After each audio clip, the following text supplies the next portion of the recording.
Hi everyone, welcome to today's biology practical session. This is experiment 2 and this experiment is compulsory for the exam where the experiment carries 5 marks, 3 marks for slide preparation and 2 marks will be for the tabulation of results. Yes. Today's experiment is pollen germination. So what is pollen germination? Pollen germination is the growth of pollen tube from the pollen grain. This usually takes place on stigma naturally, but today in the experiment we are going to allow the pollens to germinate on slide by using a synthetic media called sucrose. So once if I say pollen germination, so we should know the structure of pollen grain before going on with the process. So this is structure of pollen grain, where the pollen grain is roughly spherical in shape, where it has two wall layers. The outer layer is exine, the inner layer is intine. Outer exine is made up of a resistant material called sporopollenin. So sporopollenin is resistant to microbial activity, acids, alkali, temperature, so that it provides protection to the pollen grain. And in some places on exine, we see that sporopollenin is absent. So the areas where sporopollenin is absent, they are called as germ pores. So these are the places from where the pollen tube emerges out. So the pollen tube emerges out through the germ pores, which are the openings on the exine where sporopollenin is absent. Coming to the inner layer, the very important layer, that is intine. Intine is made up of pectocellulose, and this layer is responsible for the growth of pollen tube. So as you can see here, this is intine. The pollen tube starts from the inner layer intine. It passes through exine from the area where the sporopollenin is absent, that is germ pore. Now as we see in the pollen grain, there are two haploid cells. The large one is vegetative cell and the small one is generative cell. So here, as the pollen tube is growing, the vegetative cell cytoplasm will flow down to the pollen tube and the generative cell will divide by mitosis to form two male gametes, and the two male gametes will be transferred through the pollen tube.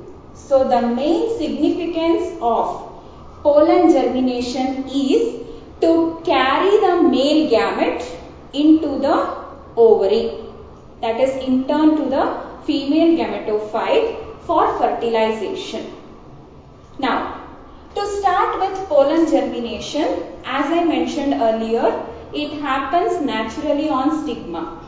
But here in the present experiment, we are going to use a synthetic medium, that is 10% sucrose solution. Why sucrose? What is the use of sucrose? So how it brings about the pollen germination? Now, if I take sucrose, you know that sucrose is a carbohydrate. It acts as a substrate for metabolism. Now once it acts as a substrate for metabolism, it will definitely release energy. The energy which is released out as a result of metabolism of sucrose, that is more essential for the growth of the pollen tube.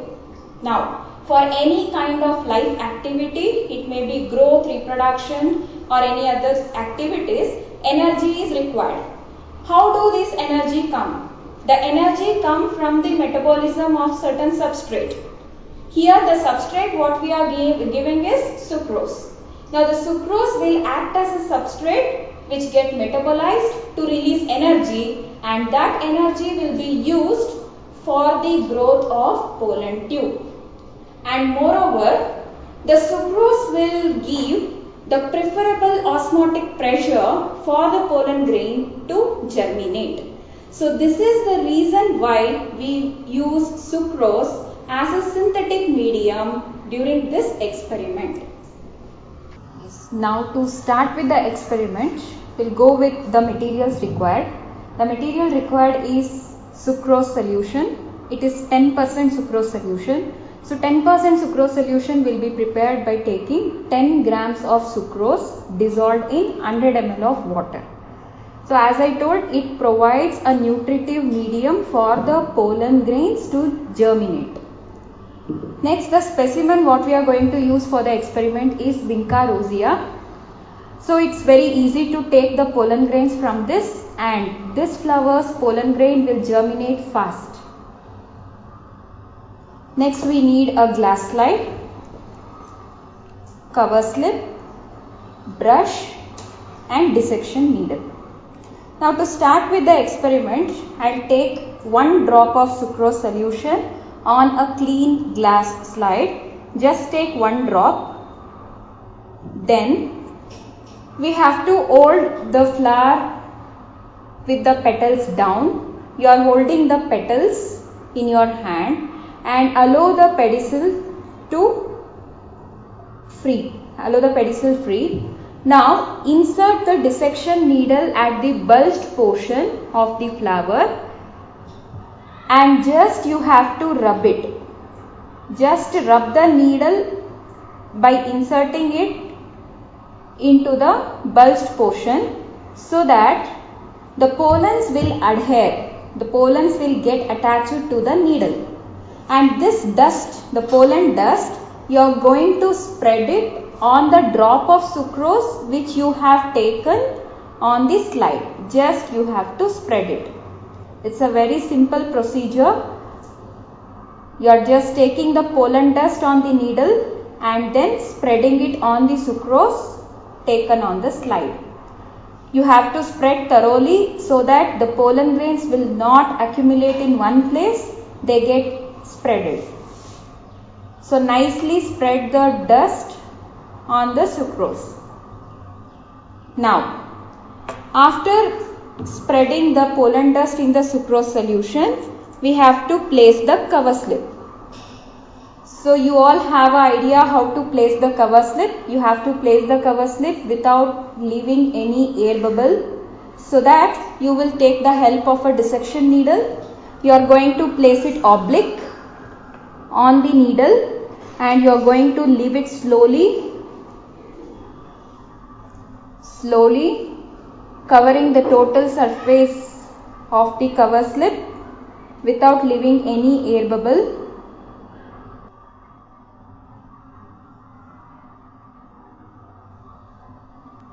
Yes, now it's done. So now after placing the cover slip, you have to just keep the slide as it is for about 15 minutes because pollen germination depends on the time. It takes some time for germination and it also depends on the temperature. So high temperature may slow down the pollen germination. So if we are doing the experiment in the afternoon, it is advisable that we are going to keep the slide in a plate which is containing the wet paper. So this is a blotting paper. We can wet this paper and then we can keep it in the dish like this, petri dish, the wet paper. On that we can keep a slide so that we are going to give an optimum temperature for the pollens to germinate. And this takes some time so that we are going to give 15 minutes incubation. So we are going to leave the slide as it is. After 15 minutes, we can observe under microscope. So to see the pollen germination. So here is a slide which we have taken after 15 minutes. So we gave time for the pollen grains to germinate. Now we are going to focus it under the microscope and study the germination. And then we are going to count how many pollen grains are germinated in the microscopic field. So, now we have to focus it under 10x.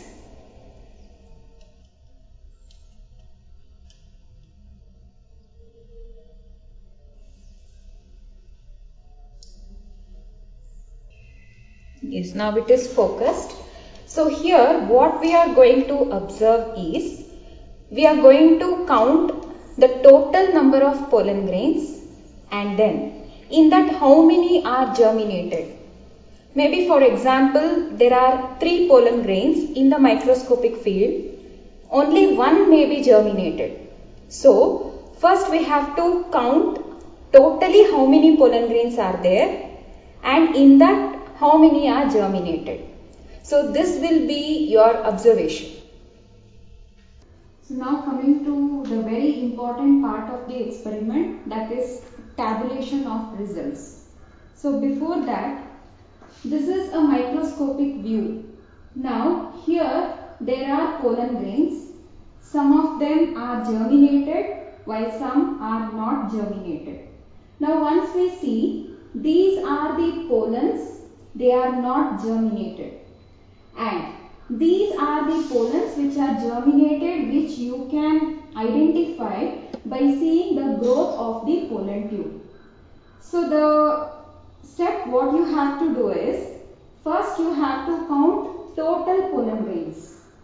So maybe in the microscopic field there may be 5 to 6. So that is considered as capital N. So here number of pollen grains in a field of microscope, that means total. Germinated, not germinated, both. So you are going to count total number of pollen grains in the microscopic field, that is considered as capital letter N. In that, how many germinated? Say for example, here we can count 1, 2, 3, 4, 5, 6, 7. 7 are germinated. So you are going to take count of only those pollen grains which are showing the pollen tube growth, that is denoted as small letter N, where number of germinated pollen grains in the same microscopic field. So now we have make a note of capital N and small n. Now by using the formula small n by capital N into 100, we can calculate the percentage of pollen germination. Now for example, we will take trial 1.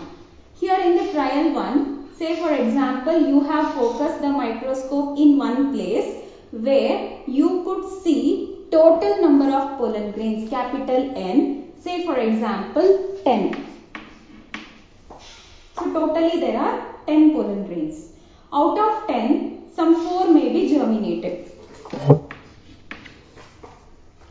4 may be germinated. So once you apply to the formula, it will be like 4 divided by 10 into 100.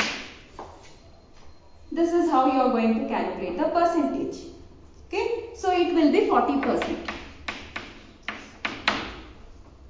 Next, trial 2. Trial 2, you are going to move the slide. Slightly if you move the slide, you will get a different area. There you may see some 4 pollen grains. Out of 4, 2 may be germinated. That is small n. Then you will apply onto the formula 2 by 4 into 100, which will be equal to 50%. Trial 3. Change the slide. Just move the slide to different area where you will again count the total pollen grain. Say for example 6 out of 3. 3 by 6 is equal to 100. Into 100. So it will be equal to 50% again. So minimum of 3 trials you have to take by changing the position of the slide, so that finally you are going to take average of all 3, and that will be the result. The result, percentage of pollen germination, is estimated to be dash percentage. That is average of all 3.